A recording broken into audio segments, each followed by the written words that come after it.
Welcome to This Explainer. Today, we're going to flip a massive assumption completely on its head. In our modern world, we're so used to buildings that start as this highly detailed, perfect digital model and end up as a totally static, finished product. But what if we've been looking at the whole concept of a home entirely the wrong way? Today, we are exploring the absolutely fascinating, incredibly organic world of vernacular architecture.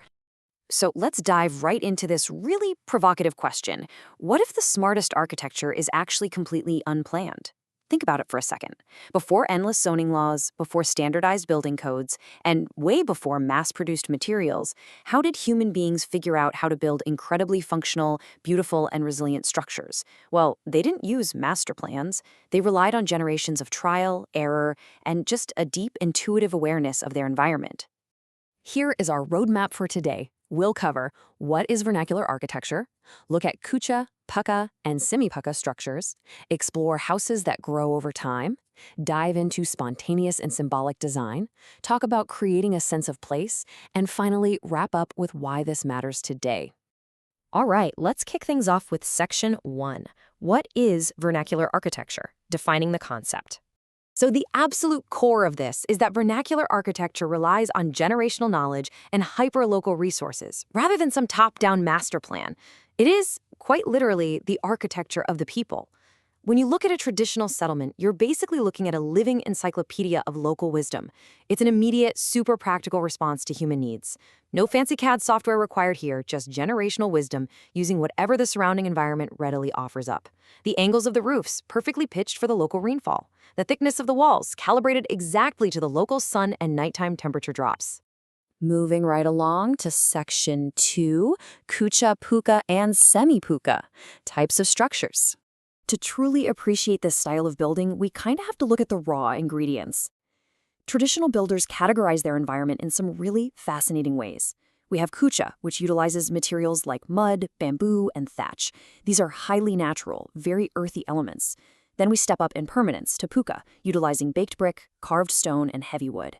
And right smack in the middle, we have Semi-Pukka, which is this super pragmatic hybrid combining the quick, natural elements of Kuchha with the highly durable angers of Pukka. Now, what's incredibly cool here is the philosophy behind these materials. While a Kuchha structure totally embraces this beautiful cycle of returning to the earth, a Pukka home relies on stone and brick to really stand the test of time. You see, a Kuchha home isn't worse just because it's temporary. Actually, scratch that. It's the ultimate form of sustainability. When a mud and thatch hut reaches the end of its lifespan, it quite literally melts back into the landscape, leaving absolutely zero toxic footprint. Pukka structures, on the other hand, are designed as generational anchors. They represent a family's permanence in a specific location. Traditional builders knew exactly when to lean into the transient nature of Kuchha and when to invest heavily in the permanence of Pukka. Let's jump to Section 3, houses that grow over time. Dynamic living spaces. Okay, academics call this an open-ended form relationship, which is basically just a fancy way of saying the house is never really finished. It's a flexible space that grows right alongside the family. Think about a modern house for a second. You buy a standard 3-bedroom, 2-bathroom house. If your family grows or your needs change, what do? You usually have to pack up, sell the whole shebang, and move. The modern house is a totally closed system, but vernacular architecture, it's open-ended. It's inherently modular and adaptable. The structure is treated as an ongoing physical conversation between the people living there and the building itself. Let's track this across a few generations to see how it works in real life. In Generation 1, a young family might build a very simple core structure. It meets their immediate basic needs.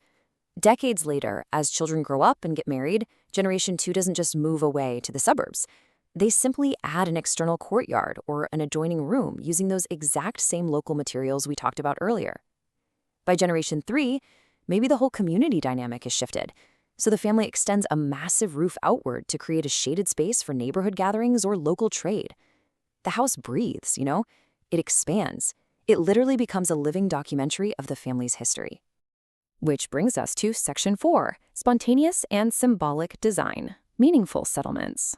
Because when you build without a strict corporate plan dictating every inch, human nature just inevitably takes over. The most meaningful settlements out there are born from spontaneous human needs and rich cultural symbolism rather than perfectly predetermined grids. In traditional vernacular design, a window isn't slapped onto a wall simply because a software program mandated some arbitrary symmetry. No way. That window is placed specifically to catch the morning breeze or to perfectly frame a culturally significant mountain in the distance. The layout of the rooms is dictated by daily human habits, where the family naturally gathers to cook, where they sit to escape the midday heat, or how they arrange spaces to honor their spiritual beliefs. The architecture becomes heavily layered with meaning. It's spontaneous, sure, but it is deeply intentional. All right, Section 5, creating a sense of place, reflecting identity. All of these unplanned, highly symbolic choices culminate in one absolutely vital architectural concept. And honestly, it's a concept that so many modern cities are desperately trying to recapture right now. True sense of place means the building literally couldn't exist anywhere else. It is a physical manifestation of the local climate, the local identity, and the very ground it sits on. If you take a vernacular home from the humid tropics and drop it in an arid desert, it makes zero sense. It would fail completely, and you'd be pretty miserable living in it. And that is the absolute genius of it. It mirrors the local climate perfectly. It utilizes regional earthy materials that dictate its entire color palette and texture. When you walk through a traditional village, you know exactly where you are in the world. You can feel the culture radiating from the walls themselves. Finally, Section 6, why this matters today, applying the wisdom.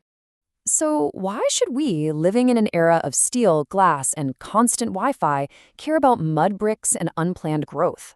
Well, when we stack up the fluid, organic vibe of traditional building against the super rigid blueprints of modern construction, we uncover some incredibly powerful lessons in sustainability and human-centric design. With traditional wisdom, you get spaces that adapt to us, that actually mean something to our culture, and that actively work with the local climate to keep us comfortable without relying on massive, expensive HVAC systems. But with modern rigidity, we get static homes that force us to adapt to them. We get uniform, cookie-cutter designs that look completely identical, whether they're sitting in the snowy mountains or a blazing desert. We have essentially traded adaptability and a true sense of place for mass standardization. So, I want to leave you with this final thought to really ponder. As we design the future, how can we bring the incredible wisdom of unplanned, adaptable, and deeply local architecture into our modern lives? We don't necessarily need to go back to living in thatch huts. I mean, most of us probably don't want to. But we desperately need to recapture the philosophy of the open-ended form. How can we design modern homes that actually grow with our families? How can we use modern materials in a way that respects the local climate just as perfectly as traditional mud and timber did? The answers to our future housing challenges might just be found in the brilliant, unplanned wisdom of our past. Thank you so much for joining me on this explainer. Keep asking those big questions, and I'll see you in the next one.